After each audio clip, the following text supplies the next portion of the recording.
explode. We take care of our own. From Chicago to New Orleans, from the muscle to the bone. Thank you, thank you, thank you.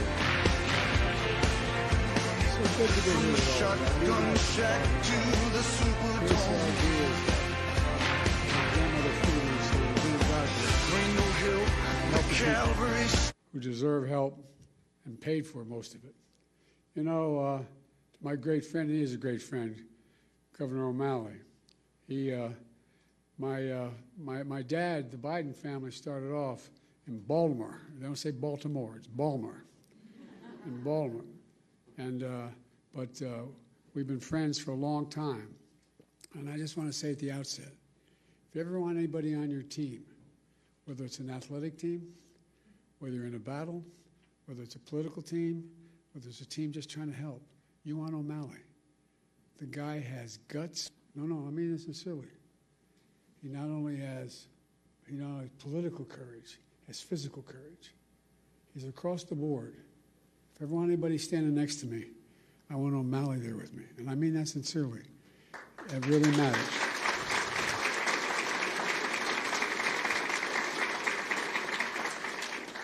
You know, I always kid Maryland because Delaware, the second smallest state, we share the eastern shore of Maryland with Maryland. But we're close friends. And folks, you know, it's no surprise that he did a hell of a job when I asked him to be commissioner of the Social Security. And the reason I did that, it was not an ordinary transition for a governor. But I knew, and I mean this from the bottom of my heart, I knew we needed someone with some guts, some toughness, who'd fight for every single penny that it needed, that would try to restore the integrity of the system. And to everyone here today, I want to thank you, all of you, very much for this award. It means a great deal to me coming from you. And I mean that sincerely. It means a great deal. You're in the front lines every single day. You're helping, you're advocating for your fellow Americans, Americans with disability. It's a big deal. We talk about what happened in the physical side of it if we didn't have Social Security. Think of what the psychic calm gives so many people who just don't know where to go, don't know how to traverse what needs to be done, or alone. Last fall, on the White House lawn, we celebrated the anniversary of the Americans with Disabilities Act. As a United States Senator 400 years ago, I was looking back on it. God almighty, I've been doing this 50 years. It's hell turning 40 years old, anyway. But back in the year 1990, I was the co-sponsor of the Americans with Disabilities Act as a United States Senator. In my view, and I suspect many of you, it was one of the most consequential civil rights laws in American history. That's what got me involved in politics in the first place. Delaware, like Maryland, was one of those states, it was a slave state. We had all the vestiges of what was going on back in the day. We were one of those states that still, I remember moving from Scranton, Pennsylvania down to Wilmington, Delaware, and Cole died. My dad moved back to where we could get a job. And I remember I pulled into, my mom would drive us on the Philadelphia Pike connecting Wilmington and Philadelphia. And we lived in an apartment complex. And she'd drive us it was only about half a mile to Holy Rosary School in Claymont. But it was so dangerous, she wouldn't let us walk up because of access road. I remember pulling into the parking lot. And I had never seen hardly any black people in Scranton at the time and I was only going in fourth grade. And I remember seeing the kids going by at the time called colored kids on a bus going by. They never turned right to go to Claymont High School. I wondered why. Asked my mom, why? So in Delaware, they're not allowed to go to school, in public school, with white kids, honey. That sparked my sense of outrage as a kid, just like it does. I mean, and these young kids right here can tell you things affect them when they learn about something that's really just unfair and unjust. You know, my dad was an honorable man. And my dad used to have an expression. He said, Joey, your job's about a lot more than a paycheck. It's about your dignity. It's about respect. It's about being able to look your kid in the eye and say, honey, it's going to be okay, and mean it. Well, that's what you're all about. That's what the legislation is about. It's about dignity. Simple dignity. Everyone deserves to be treated with dignity, regardless of their standing, regardless of their economic situation, regardless of who they are. Making sure that more than 60 million Americans who are living with disabilities are treated with dignity is who we are as Americans. That's what it's about. I mean it. Dignity at work, at school, in their communities, in every corner of American life. Laws like the ADA need advocates like you. You're the ones that keep it going, God love you. You fight like hell every single day to make sure the law is respected and your clients' rights are protected. So from the bottom of my heart, I mean this. I give you my word as a Biden. From the bottom of my heart, I say thank you. Thank you for what you're doing. Thank you for your commitment to the dignity of all Americans, because that's what ultimately this is about. Folks, today I want to talk to you about an issue that's front and center right now for millions of Americans, Social Security. You know, some of you may know the Democrats have declared today the Save Social Security National Action Day, National Day of Action, I should say. We know just how much Social Security matters to people's lives. Everyone in this room fights for people with disabilities who rely on Social Security to survive. To survive. Not just the physical side, it's the mental side. It's the mental side. You make sure folks get the benefits they earn after a lifetime of hard work. The work they do is more than just a profession, what you do. It's a calling. It's not just a profession. And Social Security is more than a government program. It's a sacred promise. We made it a sacred promise. 73 million Americans receive Social Security. From their first paycheck through their entire life, they pay into Social Security. And in return, they count on Social Security to be for them when they're going to need it. Folks, must never, ever betray that trust or turn our backs on that obligation. That's why during my presidency, we protected Social Security and made it stronger. Martin, the governor, can tell you.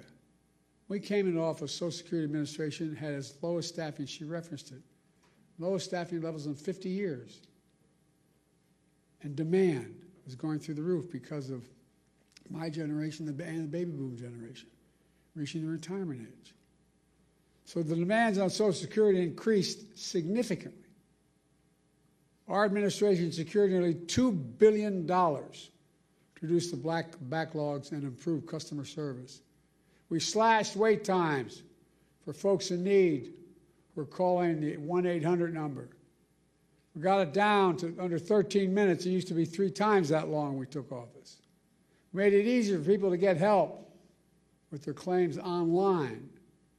Reduced how long it takes to review a case.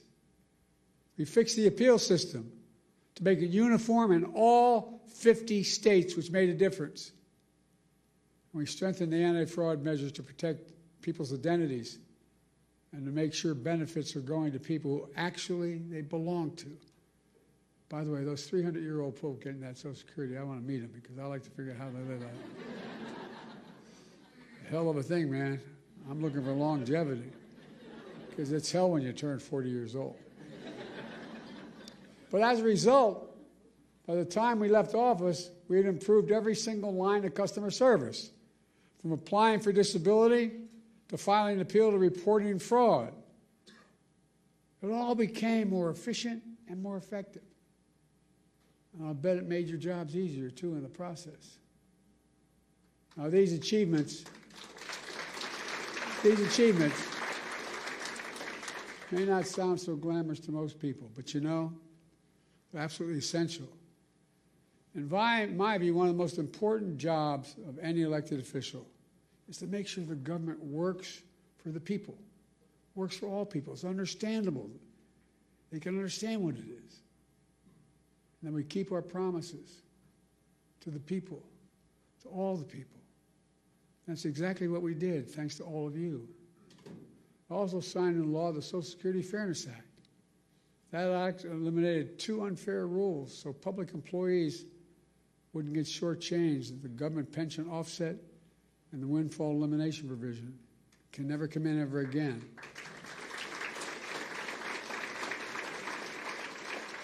But as a result, more than 2 million people are now finally receiving the full benefits they earned. And remember, we also faced a constant threat by some members, Republican members of the Congress, to cut and gut Social Security, period. Cut and gut it, period. They wanted to let Social Security expire every 5 years. That was the proposal. Let it expire every 5 years unless reauthorized by the Congress. Who in the hell do they think they are? Every 5 years and then wait around and be... well. I will not go further or get in trouble, but look, folks.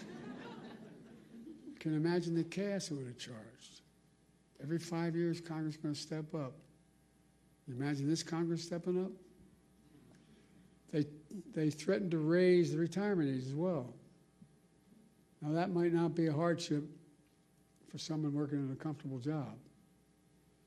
But if you're on your feet all day, you're doing manual labor all day, you're working with a disability, it's a very different matter. And then they even tried to force cuts on Social Security during the negotiation of the debt ceiling. These are wonderful guys. Last time this guy had the job, he raised the debt ceiling because of an enormous and profligate tax cut to the super wealthy. And then he said, look, then they started talking to his colleagues. Well, maybe we can do something about Social Security, but we got to do something about the debt ceiling. How are we going to we can find the money in Social Security? Unless we do what they wanted to cut Social Security. Not on my watch. We refuse to go along with any of that. Look, Americans have always been able to count on these benefits. And let me pause a second here and say this. We talk about the physical needs that Social Security provides for people, particularly hardworking people, people retired, people on the edge. But the psychological impact is profound. Profound. You're a man or a woman, you're 70s, 80 years old, you're not in good shape, you have a disability, and you hear the check may not come. How do you sleep at night? How do you sleep at night? We lived up in Wilmington in a 3-bedroom split-level home in a new development, 40 homes, with 4 kids and a grandpa living with us. And I remember our bed headboard was near my dad's and mom's room. And you could tell when Dad was restless. I remember asking one night my mom, what's the matter with Dad? The next morning, she just found out that we're not going to provide insurance anymore where he works. Well, imagine if you're somebody who's been struggling your whole life. You're literally counting on Social Security to buy your food, just to get by. And you hear the threats, what may happen. Many of these beneficiaries, that's their only income. If they were cut or taken away, it'd be devastating for millions of people. And the psychological pressure we put people under by having this debate is absolutely devastating. That's why we work so damn hard to make Social Security Administration stronger than it's been in years. And that's why I asked the governor to take over, by the way. But look what's happened now.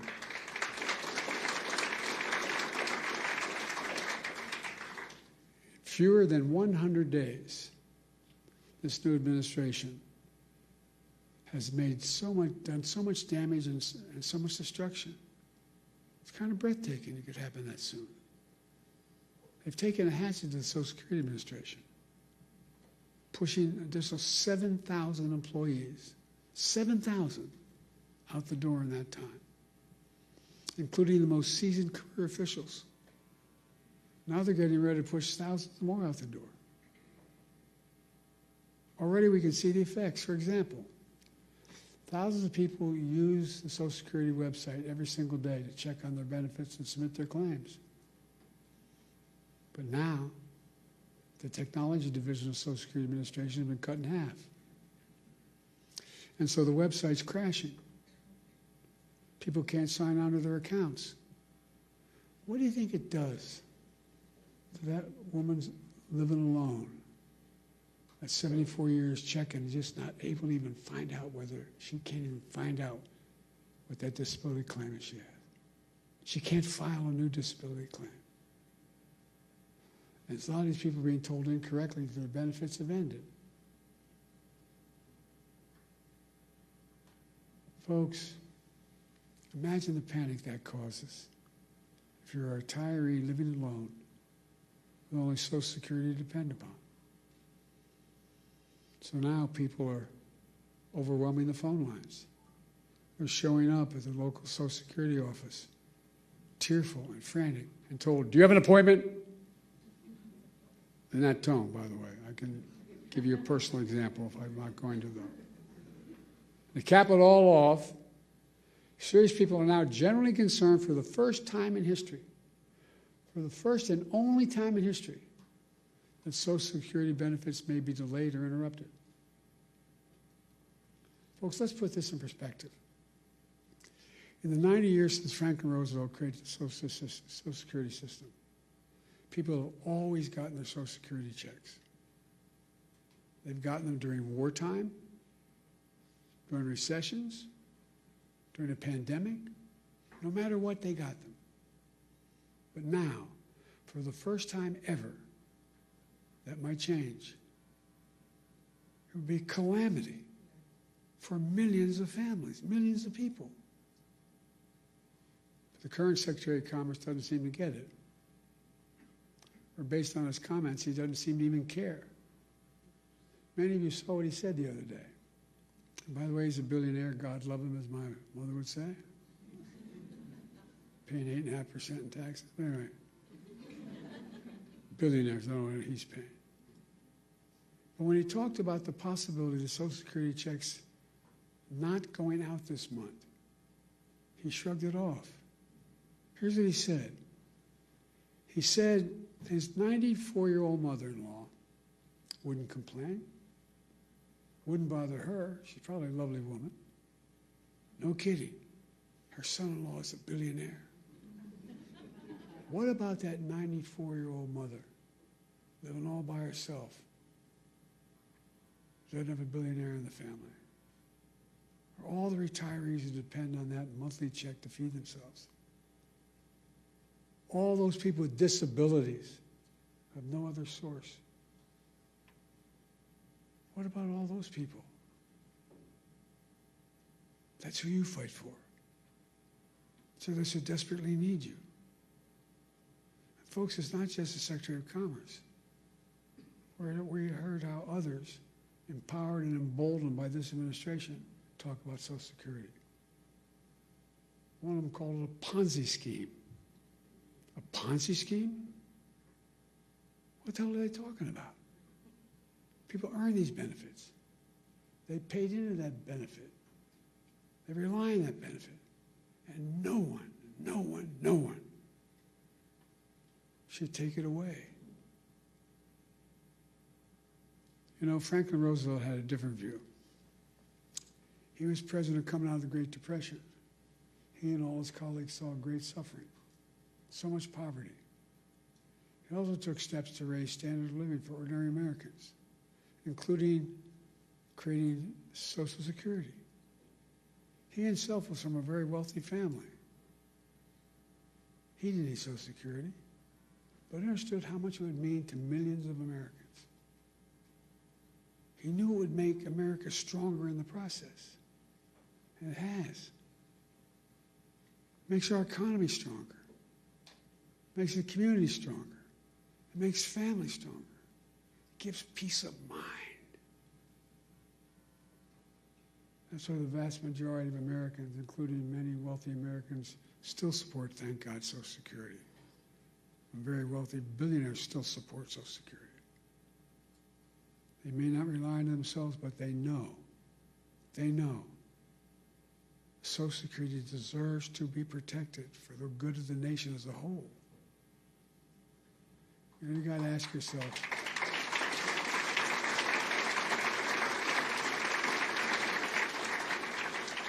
yourself, why is this happening? Why are these guys taking aim at Social Security now? Well, they're following that old line from tech startups. The quote is, move fast, break things. Well, they're certainly breaking things. They're shooting first and aiming later. And as a result, the result is a lot of needless pain and sleepless nights. My friend Governor O'Malley knows what they're really up to. He says, and I love his quote, they want to wreck it so they can rob it. They want to wreck it so they can rob it. And why do they want to rob it? In order to deliver huge tax cuts to billionaires and big corporations and keep it going. They want to make permanent the 2017 tax cuts, which overwhelmingly benefited the wealthiest Americans and the biggest corporations. That's going to cost $5 trillion. Where are they going to get $5 trillion to pay for it? Other than continue to run the deficit up. Well, what do they always do? By running up the national debt, number one, and then by taking the money from someplace else. What are the two big pots of money out there in raw numbers? Social Security and Medicaid. Well, from other programs that people rely on and have paid into. Republicans, these guys are willing to hurt the middle class and the working class in order to deliver significant greater wealth to the already very wealthy. Who in the hell do they think they are? I really think I mean, just basic decency. Who do they think they are? I think anybody should go out. They can make $1 billion a year. They can, fine. But pay your fair share. You know what the average? We have 1,000 billionaires in America. You know the average federal tax they pay? 8.2%. Anybody want to trade that number? What you're paying? Folks, look. Let me close. I'm sorry to go on so long, but it's just, anyway. I grew up in Scranton, Pennsylvania as a kid, and then Claymont, Delaware. Middle-class towns, working-class towns. Places where people worked hard all their lives with the promise that they'd be able to retire someday with a little bit of dignity. Because they've been paying in a thing called Social Security since the very paycheck they ever earned. These people get knocked down every day, learn to get up. My dad's one expression, you get knocked down, just get up. Get up. They get up every day. The last thing they need from their government is deliberate cruelty. It's about people and neighbors across the country who look out for each other. You don't see empathy. They don't see it as a sign of weakness. They see empathy as a decent instinct.